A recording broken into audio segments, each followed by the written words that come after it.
أعوذ بالله من الشيطان الرجيم. بسم الله الرحمن الرحيم. الحمد لله الذي أنزل على عبده الكتاب ولم يجعل له عوجا قيما لينذر بأسا شديدا من لدنه ويبشر المؤمنين الذين يعملون الصالحات أن لهم أجرا حسنا ماكثين فيه أبدا وينذر الذين قالوا اتخذ الله ولدا ما لهم به من علم ولا لآبائهم كبرت كلمة تخرج من أفواههم إن يقولون إلا كذبا فلعلك باخع نفسك على آثارهم إن لم يؤمنوا بهذا الحديث أسفا إنا جعلنا ما على الأرض زينة لها لنبلوهم أيهم أحسن عملا وإنا لجاعلون ما عليها صعيدا جرزا أم حسبت أن أصحاب الكهف والرقيم كانوا من آياتنا عجبا إذ أوى الفتية إلى الكهف فقالوا ربنا آتنا من لدنك رحمة وهيئ لنا من أمرنا رشدا فضربنا على آذانهم في الكهف سنين عددا ثم بعثناهم لنعلم أي الحزبين أحصى لما لبثوا أمدا نحن نقص عليك نبأهم بالحق إنهم فتية آمنوا بربهم وزدناهم هدى وربطنا على قلوبهم إذ قاموا فقالوا ربنا رب السماوات والأرض لن ندعو من دونه إلها لقد قلنا إذا شططا هؤلاء قوم اتخذوا من دونه آلهة لولا يأتون عليهم بسلطان بين فمن أظلم ممن افترى على الله كذبا وإذ اعتزلتموهم وما يعبدون إلا الله فأووا إلى الكهف ينشر لكم ربكم من رحمته ويهيئ لكم من أمركم مرفقا وترى الشمس إذا طلعت تزاور عن كهفهم ذات اليمين وإذا غربت تقرضهم ذات الشمال وهم في فجوة منه ذلك من آيات الله من يهد الله فهو المهتد ومن يضلل فلن تجد له وليا مرشدا وتحسبهم أيقاظا وهم رقود ونقلبهم ذات اليمين وذات الشمال وكلبهم باسط ذراعيه بالوصيد لو اطلعت عليهم لوليت منهم فرارا ولملئت منهم رعبا وكذلك بعثناهم ليتساءلوا بينهم قال قائل منهم كم لبثتم قالوا لبثنا يوما أو بعض يوم قالوا ربكم أعلم بما لبثتم فبعثوا أحدكم بورقكم هذه إلى المدينة فلينظر أيها أزكى طعاما فليأتكم برزق منه وليتلطف ولا يشعرن بكم أحدا إنهم إن يظهروا عليكم يرجموكم أو يعيدوكم في ملتهم ولن تفلحوا إذن أبدا وكذلك أعثرنا عليهم ليعلموا أن وعد الله حق وأن الساعة لا ريب فيها إذ يتنازعون بينهم أمرهم فقالوا بنوا عليهم بنيانا ربهم أعلم بهم قال الذين غلبوا على أمرهم لنتخذن عليهم مسجدا سيقولون ثلاثة رابعهم كلبهم ويقولون خمسة سادسهم كلبهم رجما بالغيب ويقولون سبعة وثامنهم كلبهم قل ربي أعلم بعدتهم ما يعلمهم إلا قليل فلا تمار فيهم إلا مراء ظاهرا ولا تستفت فيهم منهم أحدا ولا تقولن لشيء إني فاعل ذلك غدا إلا أن يشاء الله واذكر ربك إذا نسيت وقل عسى أن يهديني ربي لأقرب من هذا رشدا ولبثوا في كهفهم 300 سنين وازدادوا تسعا قل الله أعلم بما لبثوا له غيب السماوات والأرض أبصر به وأسمع ما لهم من دونه من ولي ولا يشرك في حكمه أحدا واتل ما أوحي إليك من كتاب ربك لا مبدل لكلماته ولن تجد من دونه ملتحدا واصبر نفسك مع الذين يدعون ربهم بالغداة والعشي يريدون وجهه ولا تعد عيناك عنهم تريد زينة الحياة الدنيا ولا تطع من أغفلنا قلبه عن ذكرنا واتبع هواه وكان أمره فرطا وقل الحق من ربكم فمن شاء فليؤمن ومن شاء فليكفر إنا أعتدنا للظالمين نارا أحاط بهم سرادقها وإن يستغيثوا يغاثوا بماء كالمهل يشوي الوجوه بئس الشراب وساءت مرتفقا إن الذين آمنوا وعملوا الصالحات إنا لا نضيع أجر من أحسن عملا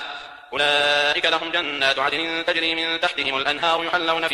يحلون فيها من أساور من ذهب ويلبسون ثيابا خضرا من سندس واستبرق متكئين فيها على الأرائك نعم الثواب وحسنت مرتفقا واضرب لهم مثل الرجلين جعلنا لأحدهما جنتين من أعناب وحففناهما بنخل وجعلنا بينهما زرعا كلتا الجنتين آتت أكلها ولم تظلم منه شيئا وفجرنا خلالهما نهرا وكان له ثمر فقال لصاحبه وهو يحاوره أنا أكثر منك مالا وأعز نفرا ودخل جنته وهو ظالم لنفسه قال ما أظن أن تبيد هذه أبدا وما أظن الساعة قائمة ولئن رددت إلى ربي لأجدن خيرا منها منقلبا قال له صاحبه وهو يحاوره أكفرت بالذي خلقك من تراب ثم من نطفة ثم سواك رجلا لكن هو الله ربي ولا أشرك بربي أحدا ولولا إذ دخلت جنتك قلت ما شاء الله لا قوة إلا بالله إن ترني أنا أقل منك مالا وولدا فعسى ربي أن يؤتيني خيرا من جنتك ويرسل عليها حسبانا من السماء فتصبح صعيدا زلقا أو يصبح ماؤها غورا فلن تستطيع له طلبا وأحيط بثمره فأصبح يقلب كفيه على ما أنفق فيها وهي خاوية على عروشها ويقول يا ليتني لم أشرك بربي أحدا ولم تكن له فئة ينصرونه من دون الله وما كان منتصرا هنالك الولاية لله الحق هو خير ثوابا وخير عقبا.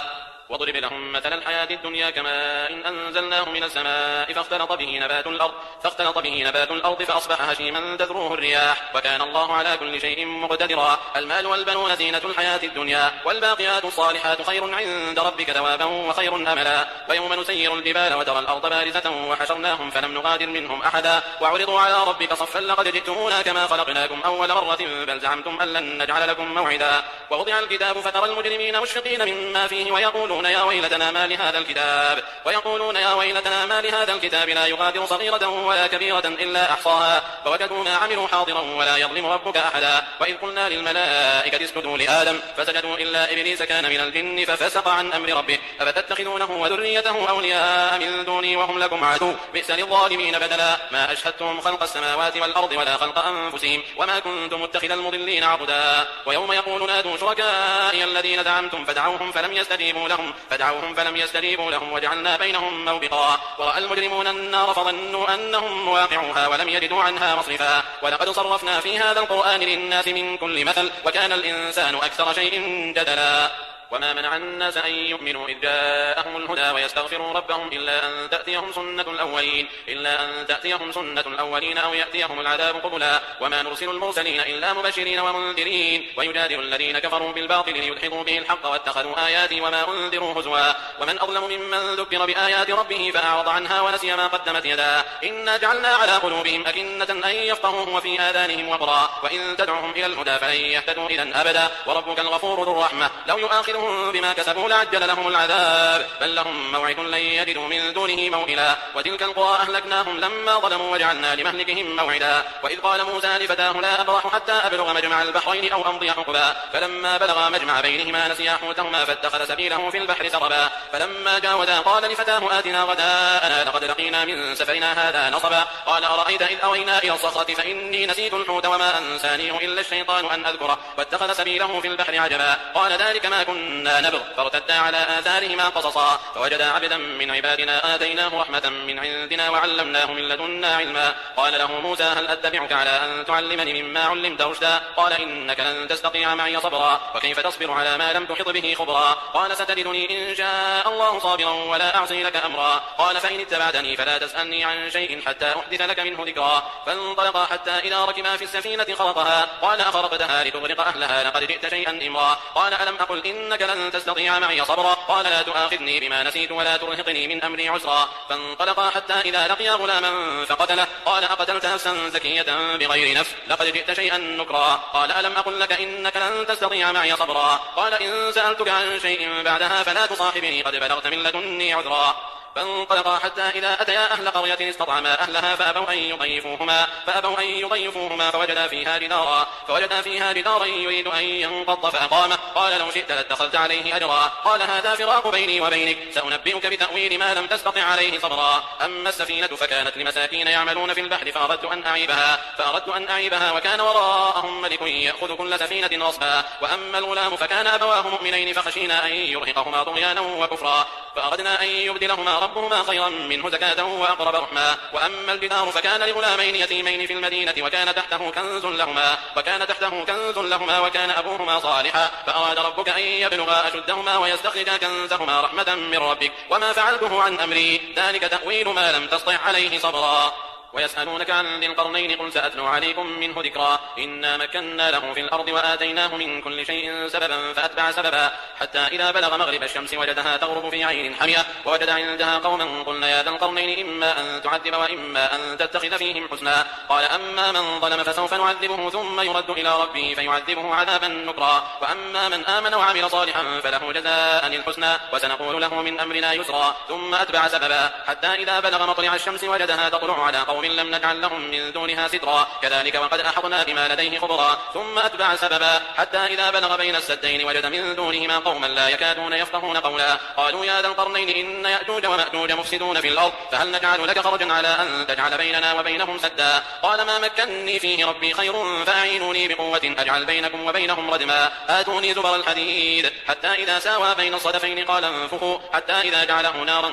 قال آتوني أفرغ عليه قطرا فما استطاعوا أن يظهروه وما استطاعوا له نقبا قال هذا رحمة من ربي فإذا جاء وعد ربي جعله دكاء وكان وعد ربي حقا وتركنا بعضهم يومئذ يموت في بعض ونفخ في الصور فجمعناهم جمعا وعرضنا جهنم يومئذ للكافرين عرضا الذين كانت أعينهم في غطاء عن ذكري وكانوا لا يستطيعون سمعا أفحسب الذين كفروا أن يتخذوا عبادي من دوني أولياء إنا أعتدنا جهنم للكافرين نزلا قل هل ننبئكم بالأخسرين أعمالا الذين ضل سعيهم في الحياة الدنيا وهم يحسبون أنهم يحسنون صنعا أولئك الذين كفروا بآيات ربهم ولقائه فحبطت أعمالهم فلا نقيم لهم يوم القيامة وزنا ذلك جزاؤهم جهنم بما كفروا واتخذوا آياتي ورسلي هزوا إن الذين آمنوا وعملوا الصالحات كانت لهم جنات الفردوس نزلا خالدين فيها لا يبغون عنها حولا قل لو كان البحر مدادا لكلمات ربي لنفد البحر قبل أن تنفد كلمات ربي ولو جئنا بمثله مددا قل إنما أنا بشر مثلكم يوحى إلي أنما إلهكم إله واحد فمن كان يرجو لقاء ربه فليعمل عملا صالحا ولا يشرك بعبادة ربه أحدا.